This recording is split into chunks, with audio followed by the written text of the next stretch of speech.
Greetings.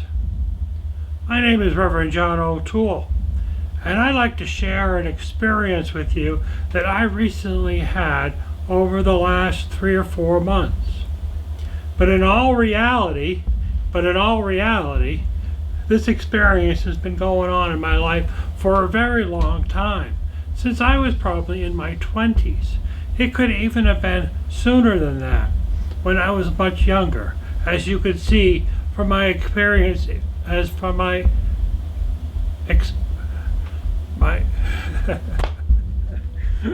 could see from my appearance here on TV. I'm kind of a large guy. I've actually been a large guy since puberty. It's been kind of my thorn in my side. There was one time that I got down low, but it was on a starvation diet from some nutritional program that once you hit goal weight, they left you alone so you could gain it all back and pay them all over again to lose weight. You know, that was a rude awakening for me. What do you do when you lose your weight? But in all reality, over the years, I've had the same problem.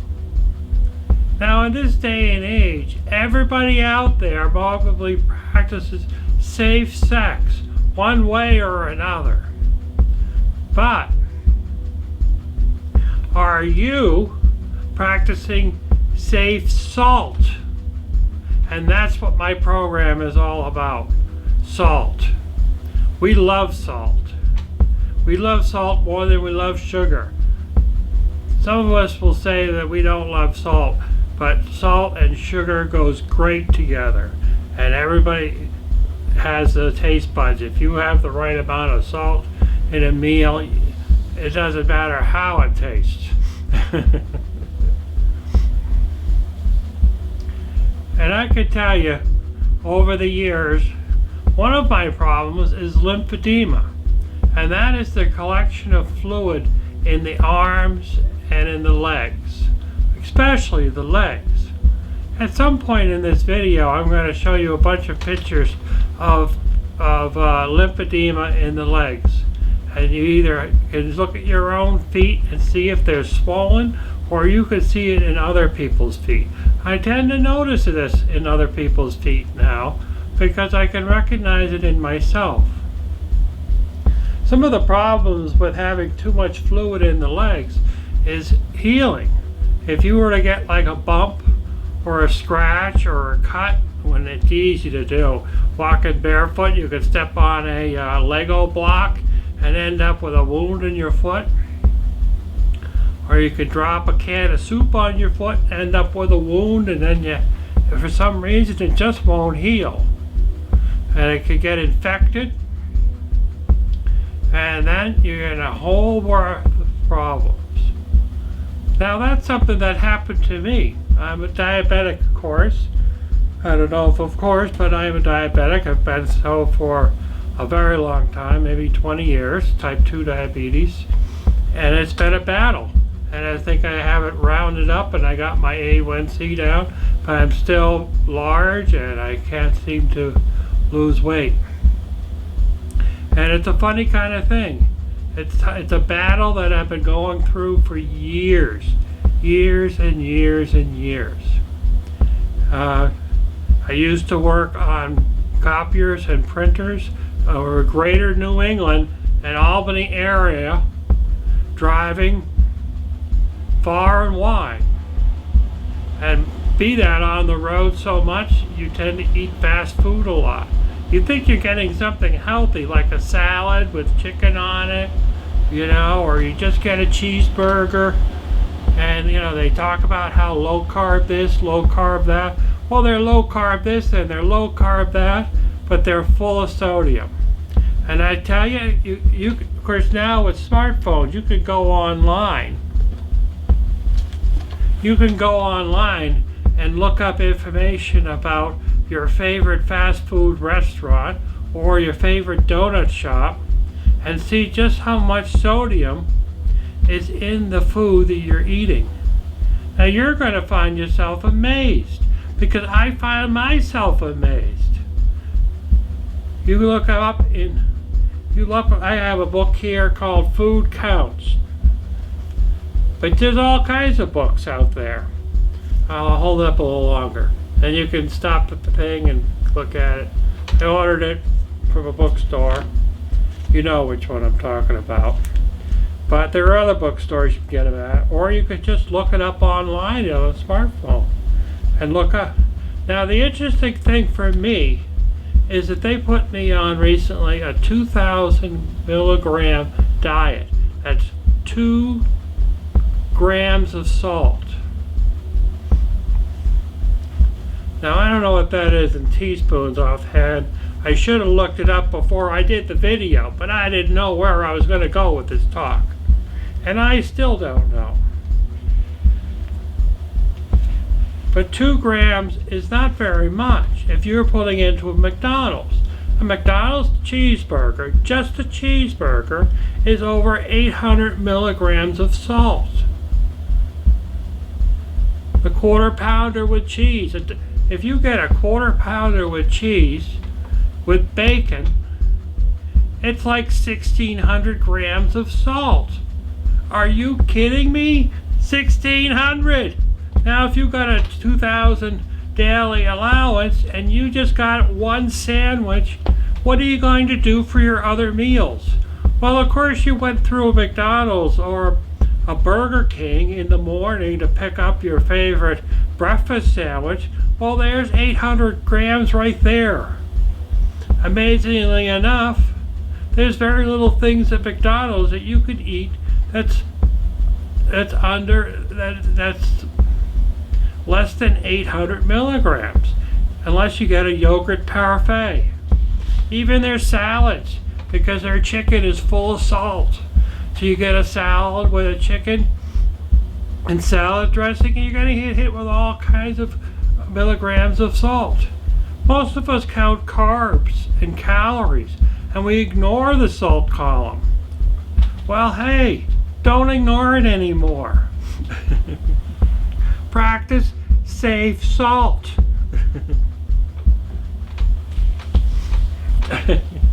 It's a very pooky world. Now for many years, I've had an issue with swelling of the legs. The more you walk around and walk, that helps push that fluid back up your legs. But if you continually consume salt, it's about gravity. The liquid in the salt is going to settle down as low as possible and stay there. And there are a lot of problems with the heart and problems with stroke. So it's a balance. It's a guessing game whether you're going to have a heart attack or you're going to have a stroke. Having all that fluid in your legs. It's a freaky world. Ask your doctor, am I at risk having all this fluid in my legs? And if they say no, get another doctor. That's just my opinion. I'm not a doctor and I'm not giving you medical advice. Don't say this idiot on the TV said gave me medical advice, told me to get a new doctor. You do your own research.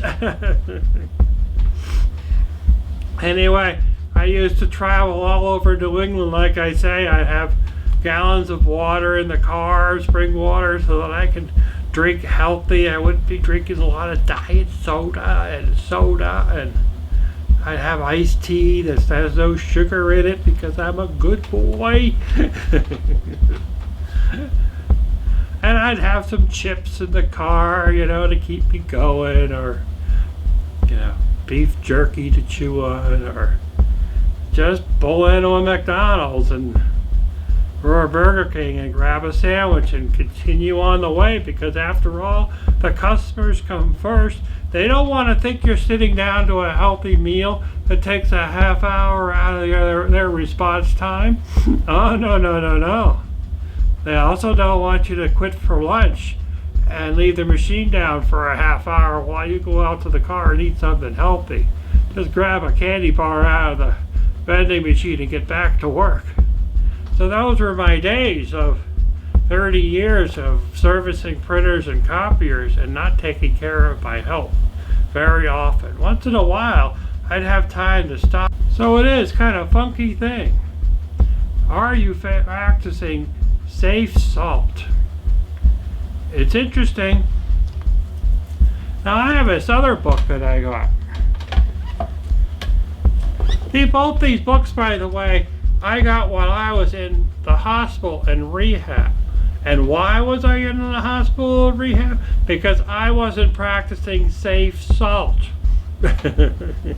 Even at home here, when I'm cooking, more healthy meals, there's a lot of things that I was eating in the household that had lots of salt. Tuna fish, for example, in the can. Do you know that you can buy tuna fish that's low in sodium? Who knew? You have to buy it from Amazon, although you might find it in the store, but the best deal I got was on Amazon. I'd hate to say that, but it was. There's a lot of foods that say low salt or less salt than before. They still have tons of salt in it. You have to read the label and see what you're getting. Now I got this book here while I was in rehab, which is a story I'll tell you in a little bit, and it's called the Low Salt Cookbook. This is put on by the American Heart Association, and I suggest you get it. I suggest you go get it from your local bookstore, but I bought it online at Amazon because I was in a nursing home, and that's what my choices were. I couldn't go out to the local bookstore from there. I had to order things online. You know that it has a recipe in here on how to make pickles without salt?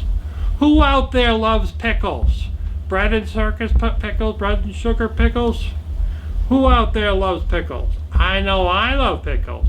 I can easily eat a jar of pickles in one seating.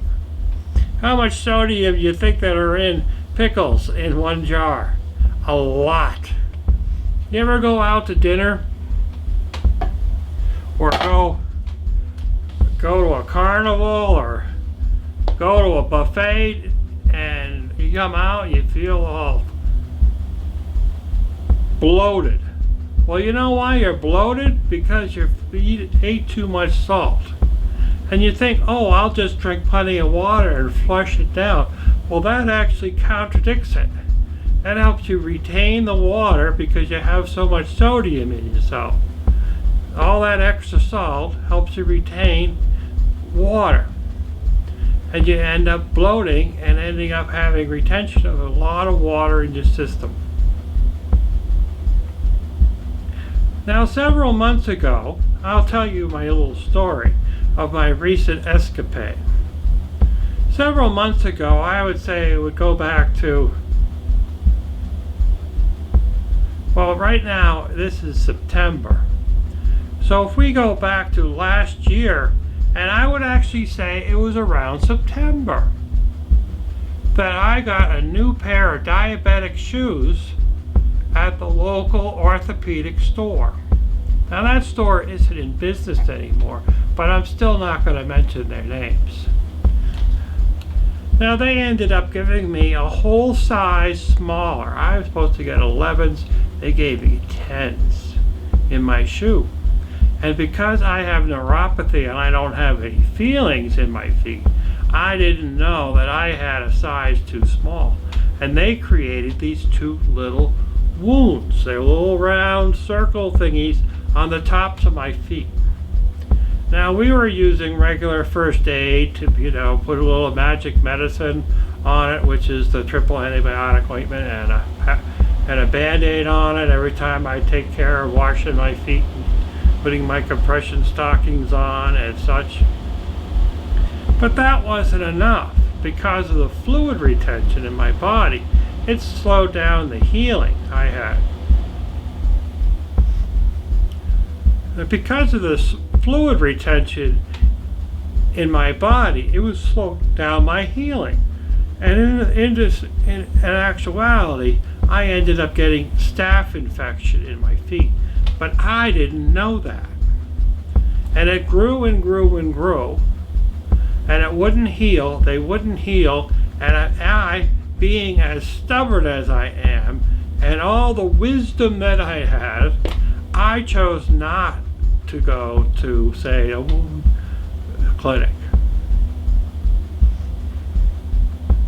That was me being stubborn, saying, oh, I can heal it myself. Because often I have, in the past, healed it myself. Well, this time wasn't one of those times. I ended up getting a staph infection, which ended up giving me a fever. I had trouble breathing, and I had a high fever. And off to the hospital I went. Now, they didn't treat me the way that they could have treated me, and they had in later times. So they sent me home and off to the wound appointment, and we worked on healing that. But while I was in the hospital for 4 days, because I had a high temperature and chest pain, so they had me in the telemetry unit. They took off my compression stockings that were keeping my legs in a certain norm. Oh, you don't need those, Mr. O'Toole. You don't need those. We'll take good care of you. Said you got to keep those socks on. Oh, no, you don't want to have them on all the time. You know, that's what they would say. And I was in not such great shape to really argue with them, because they're supposed to know what they're doing. Well, let me tell you, they didn't know what they're doing. And my legs blew up to the point where they weren't able to be controlled very well anymore. So off to the wound center and blah, blah, blah. That whole thing is a whole other nightmare. But because of all the water retention, because of the salt, I wasn't able to reduce my fluid enough so that I could heal. Now, I thought I was practicing safe salt. I was definitely practicing safe sex, but I wasn't practicing safe salt. And I thought I was doing right because I did not know how much sodium was in fast food drive-thrus. I wasn't checking. When I was eating at home, I was doing rather well. I was cutting down on my salt. I used sea salt. But even sea salt is salt. It's a better salt, it's a healthier salt, but it's still salt.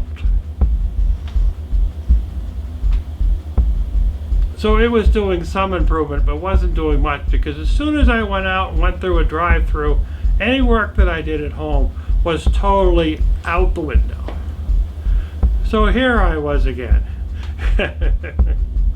Legs swelling up, miserable.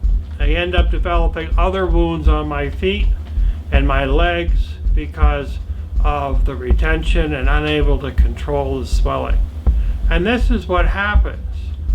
You go along fine, your legs might be swollen up, but you're fine and you're dandy and you're dancing and you're enjoying life.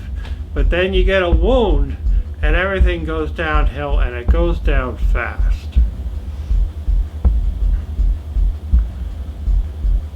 And we continue to fight with trying to get the water from weeping. Basically, I was so full of water in my body that my legs were weeping fluid. Weeping fluid. Kind of like condensation on a glass. It's hard to explain. But they are just constantly damp, and if they're constantly damp, they won't heal. That's the way it works. And I was trying to cut down on salt because I knew what I was doing. And I was drinking tons of water. So you drink tons of water, have lots of salt, and your body continues to retain it. Your weight keeps going up. My top weight was 500 pounds. Can you believe 500 pounds? I can't believe it. I didn't want to get near a scale no matter what. Every time I'd go to and get on a scale, it would go up a little higher. And even though I was eating extremely healthy at home, it was still going up. So my legs were in disarray. I was miserable. and I was having trouble breathing. I was very hard breathing. I was on oxygen at 6 liters. You couldn't go anywhere without being on oxygen. If I had to go outside and go in the car, I had a tank that I'd fill up, and I would have a limit on how far I could be out and back again. Do you see me on oxygen now? No. Do I need it right now? No. I could even prove it to you. I could get out. I still carry it around because I do have trouble sometimes. I have an oximeter, and I could check my oximeter, and I'll just hit it on just for the fun of it, and I'll tell you what it is when it comes up. 96, and my pulse rate is 67 without oxygen. That's pretty good. I was down to 60. That was the turning point. So at any rate, while we were trying to heal the wounds that I originally started with, I developed an ulcer on the bottom of my foot. Now that was a badass ulcer. I had to go in the hospital for some surgery to try to debrief it. The whole idea was just, it can be totally disgusting, and I will never show you a picture of it. Matter of fact, I don't have a picture of it. I've seen it, but I don't want to see it.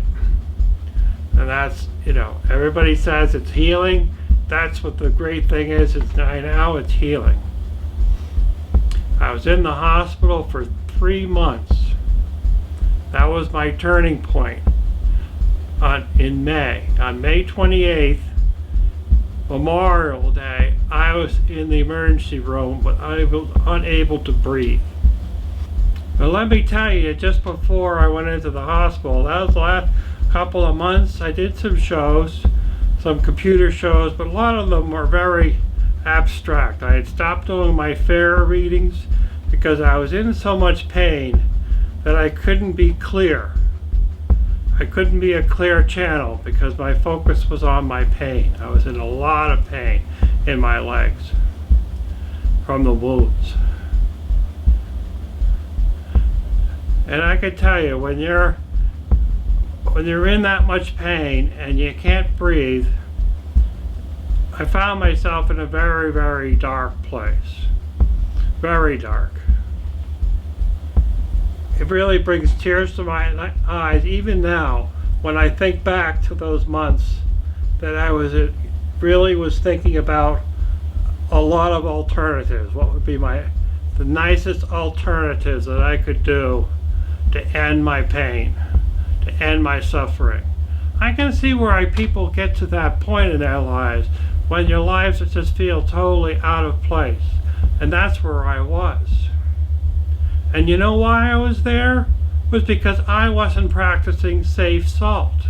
Now there's a lot of reasons for depression, and there's a lot of reasons for feeling suicidal.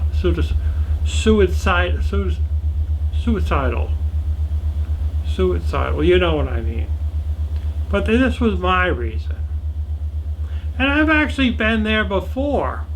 Years and years and years ago, my life was unhappy. And I actually had a bridge picked out. Now that particular reason was because I was with somebody in my life that made me so miserable and so unhappy that leaving the planet was the best option. Fortunately, I got a flat tire one day just before the bridge when I was in a really down. It's funny how life works for us. You kind of think that there's no solution, and then all of a sudden something pops up. Like playing cards. You think you're going to lose, and all of a sudden you get a wild card and you win the game. That's kind of what happens in life. Things just open up for us. How often have I done readings and I'll come across something that's really amazing? I have done it quite often. But sometimes it's hard to pull yourself out. But yeah, I have spirit guides. I have this, I have that. But sometimes it's just interesting how things happen in certain ways. And there was one morning that I was really down, and I said, well, that's that. I am just going to park and take a walk down and look over the side of this bridge, just to kind of take a look. Maybe I'll take my camera and take a picture. A mile or so before the bridge, I got a flat tire, and I had to repair my flat tire. And I kind of lost track with the whole thing about the bridge thing. And actually my life got better. And I got better, and I had a divorce, and I got on with my life.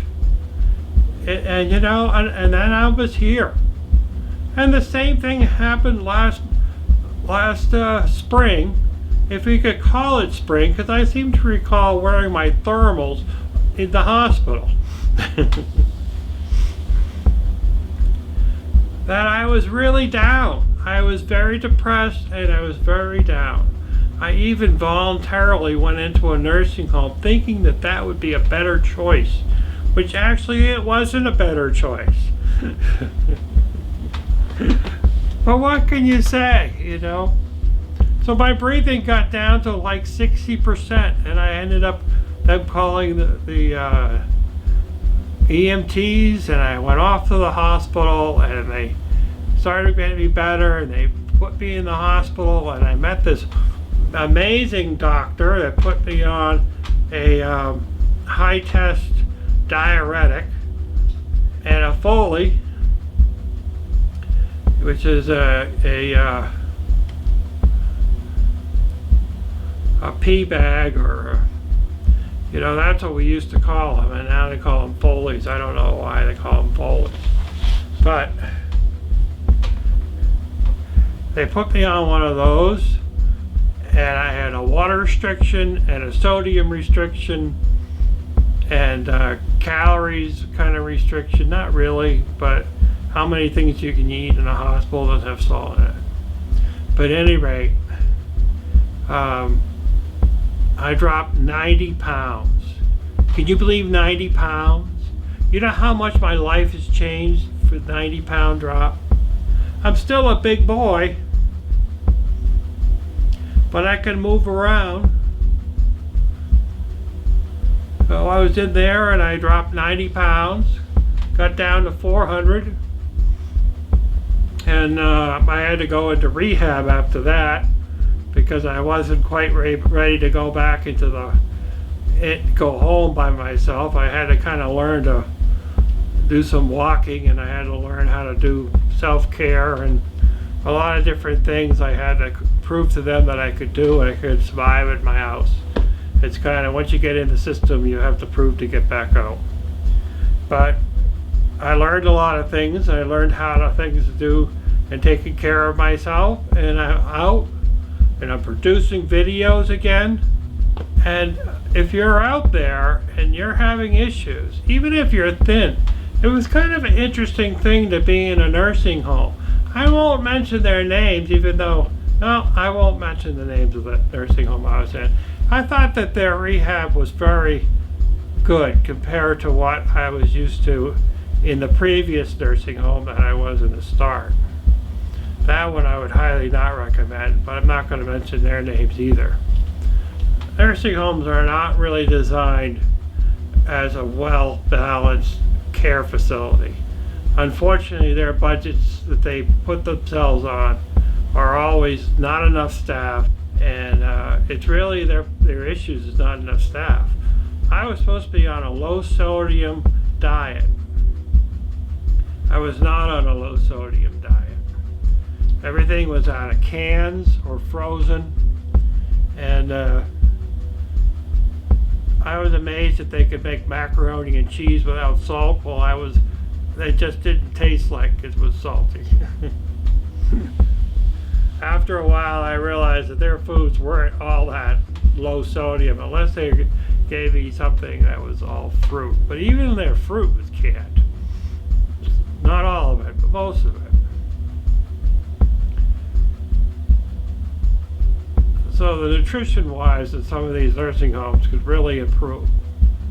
But amazingly enough, a lot of people that I met in there, even the therapists and the nurses, they really didn't know about practicing safe salt. So we had this little group thing, and we were supposed to make blueberry muffins out of a package and make that in the kitchen to prove that we could use the kitchen. Well, I was there with 2 other people, and the 2 other people, they got Meals on Wheels, so they didn't really cook anything in their kitchen. They may have used to cook all the time before, but they don't really cook that much now. So it was left to me, and I go, all right, well, what's the sodium content in that package for the muffins? And she looks and she says 350 grams of sodium in the package. I said, well, what's that in muffins? She says every 2 muffins it's 350 grams. That means if you eat all the muffins that you make, all in one sitting, which I could do easily, that you're probably going to outdo your limit for the day in salt. Now there's no really good reason to have that much salt in that. It's kind of an interesting thing. I'm not sure if I earmarked it, but if you look through these books, the book is really good. I like books. You can get things online, but I like books. Books you can write on it. You can fold the page over. Now I know you can fold the page over on these ebooks and stuff, but it's just not the same as a book. And even like you think, oh, I could get a bagel, because I've looked up bagels and they're 80 grams of salt. That's not much. It's okay. But then the cream cheese that they have at a certain donut drive-through has got to be pretty high, because as soon as you get that, it all of a sudden jumps. Oh, look, I've got the donut shop in here. So let's just take a look-see down here.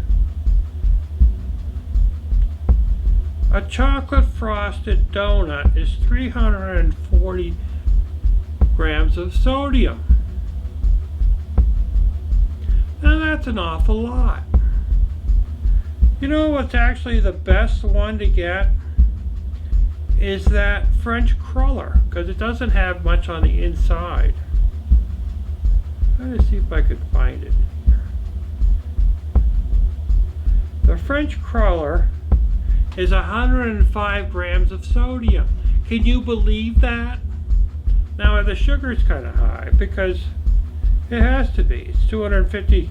Well, even still, it's only 250. A glazed donut is 260 calories, but the sodium is 330. So if you want to break down and get yourself a donut, get yourself the French cruller. It's going to treat you better than all the others. Well, now the cholesterol's higher, 35, but I think the sodium is the better target to go after.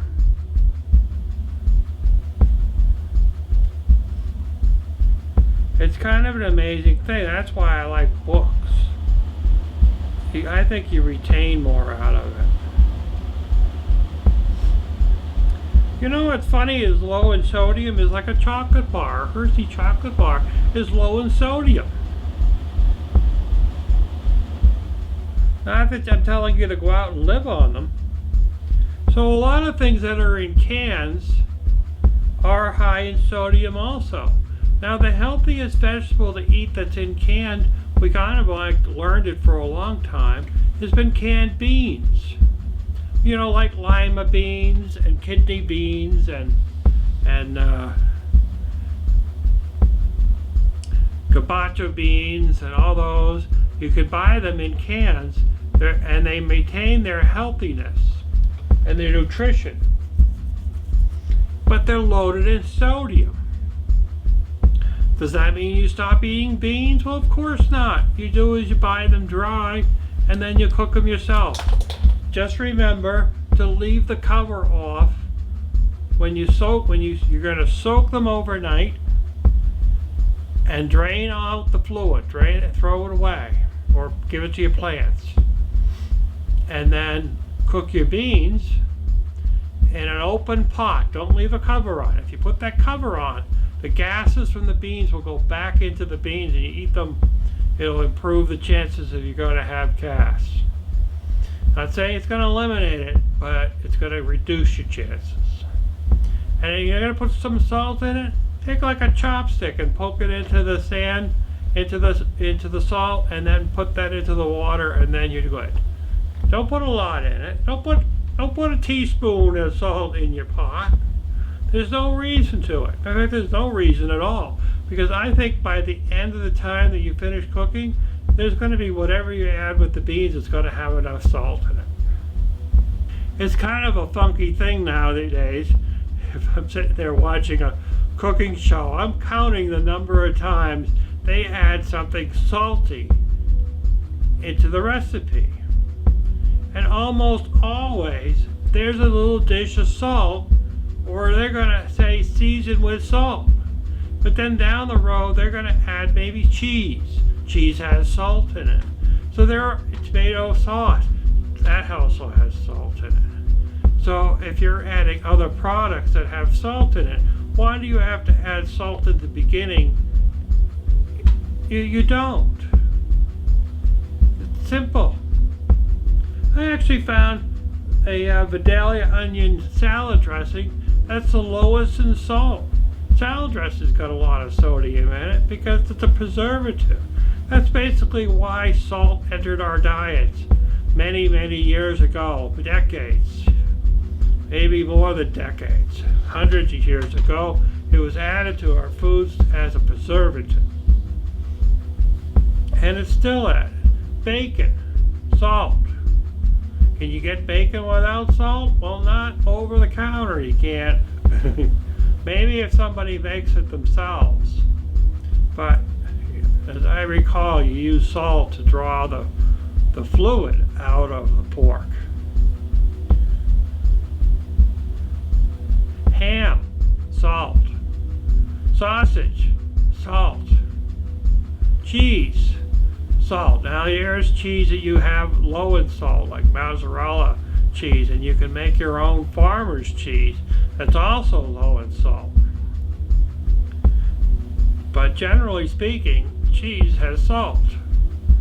So look for the low sodium salts. Take all your salt that you have on your counter and put it away in your cupboard, so you don't reach for it. Don't put it on your popcorn. Find something else to go on. Cinnamon. Cinnamon's great on popcorn. And pepper. Pepper is good on popcorn too. There's a lot of herbs out there. That's where this book, other book, comes in. This book in here, it talks a lot about different condiments that aren't high in salt. Or you could get Worcestershire sauce without salt. It's kind of an interesting book. It's actually the first time I've ever sat down and read a cookbook from cover to cover. Although in the nursing home, I had plenty of time on my hands. I may not have that kind of patience. Oh, I have a lot of different pages in here that are, here's the sweet pickle relish. So the bread and butter pickles. 1 pound of pickling cucumbers. 1 medium onion sliced, cup of water. 3/4 of a cup of cider vinegar. 1/2 cup of sugar. Pink peppercorns, mustard seed, and turmeric. Did I say salt anywhere in here? Nope. Nope, I didn't. They have the dill ones. Kind of the same thing. You use the garlic cloves and dillweed.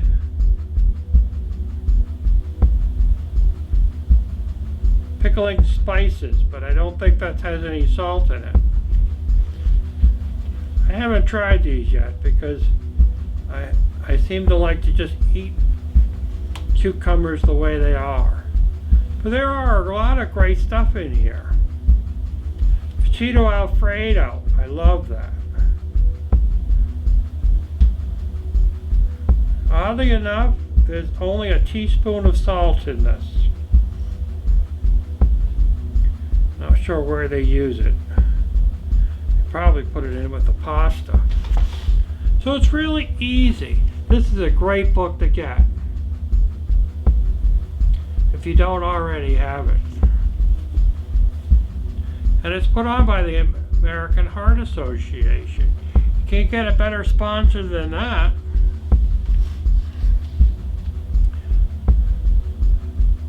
So I'm not trying to give you any kind of medical advice, but if you practice safe salt, I think it's going to change your life, just like it's changed my life. It's dorky, I know. It's a weird thing to say. It's a weird thing to say because you always think, even though you're watching your salt, you kind of are surprised that you didn't. And we really get sneaked up on it. You've got to look at the ingredients and look and see what it says.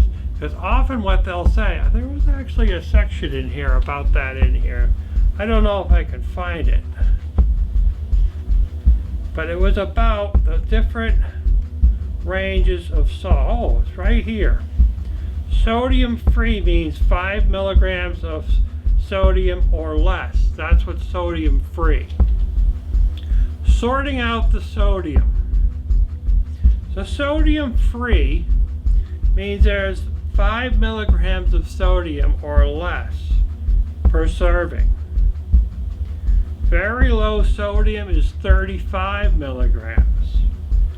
Low sodium, 140 milligrams per serving. Reduced sodium means there's at least 25% less sodium than the original. Unsalted or no salt added means no salt was added during the process. This doesn't mean, though, that the product is sodium free. So, if you had a product that had salt in it from before, they just didn't add more salt. Like say if you have a tomato sauce that has a lot of sodium in it, and they mix it with spaghetti. This spaghetti doesn't have any sodium. So, technically they could say it's sodium free when they made it.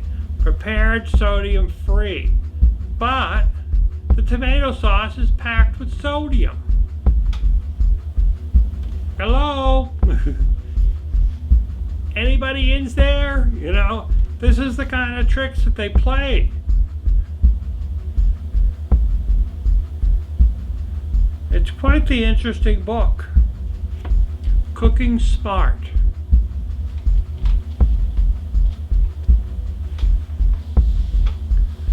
So I hope you enjoyed my program.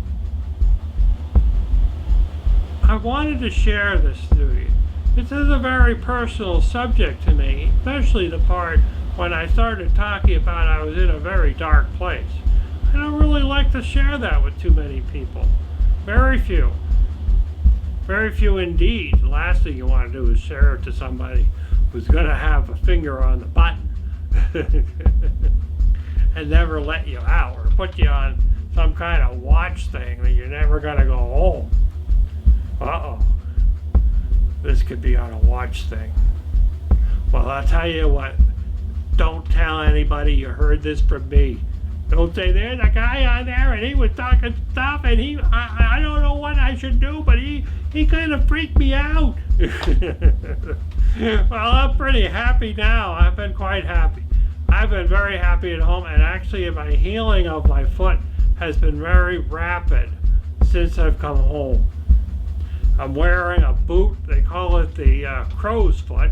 and it looks like something from RoboCop for a boot. Keeps my foot from putting pressure on the wound while it heals. And everybody that looks at it, they say they're very impressed by how well it's healing. And I'm still practicing low sodium to the best I can. Now I've got to have my peanut butter and fluff. Hey, don't take that away from me. Although it doesn't have any bread, I just eat it off of a spoon. I actually found a low sodium peanut butter. You know, it's not sodium free. I know I can get it in the little cups grounded down in the grocery store, but I really don't like that peanut butter. I could get used to it, I suppose. But if my choices was to have it that way or just have the fluff by itself, I'd go for the fluff by itself.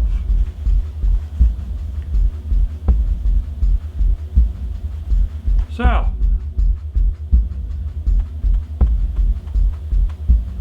I am pretty much done with my sharing today. I might share again later in some of my Fairy Speaks. Eventually I'm going to start up my Fairy Speak program if you guys out there want to hear them.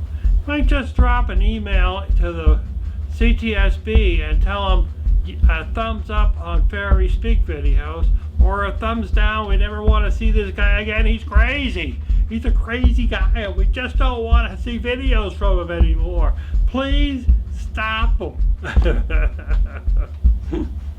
I hope you've seen my microgreen one. I just put out a new one very recently and I hope you watch them. I think growing microgreens is a great thing you can do at home if you could find a way to do it. And of course, building your own computer, easy peasy. I try to make it as easy as possible in the video. It's just about picking out the correct parts. So, for now, and until next time, practice safe salt, and you'll be happier than me. Da da da da da. La la la la. La la la la la.